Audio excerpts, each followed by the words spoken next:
Tapi ternyata setelah dibawa ke rumah sakit dalam keadaan sudah gawat darurat, baru diketahui sebenarnya bukan angin duduk, hamil di luar kandungan, pecah di dalam. Masalah lebih ke edukasi ya kalau masyarakat di sana ya. Ya. Bahwa ini tuh indikasinya medis loh, bukan mitos loh, bukan magis ya. Ya, bukan ya. mistis gitu.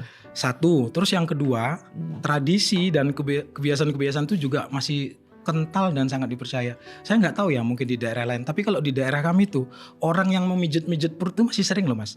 Hamil itu ada yang dibilang ini biar nggak kengser, biar nggak turun peranakan terus dinaikkan. Dan ini kan kalau dari sisi medis risikonya besar sekali mas. Pijat hamil nggak boleh? Sebenarnya nggak boleh. Oh. Ya apapun alasannya sebenarnya pijit hamil itu sebaiknya dilarang karena lebih banyak risiko dan kerugiannya dibanding manfaatnya. Ya saya pernah dapat kasus mas. Pasien dibilang angin duduk. Ya. Angin duduk, jadi dipijat. Kalau di sana kan rata-rata dipijat perutnya karena gejalanya dia itu lemes, pusing, pucet, lemas gitu kan. Tapi ternyata setelah dibawa ke rumah sakit dalam keadaan sudah gawat darurat, baru diketahui sebenarnya bukan angin duduk, hamil di luar kandungan, pecah di dalam, kan rasanya sakit tuh.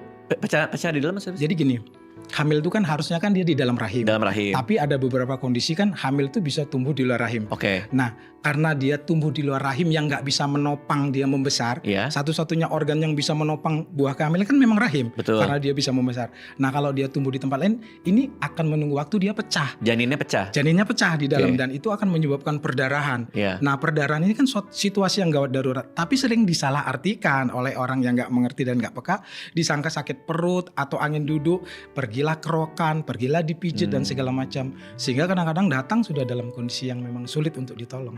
Akhirnya meninggal. Pada waktu itu bisa selamat sih. Oh. Gitu. Tapi kan berbahaya sekali. near miss.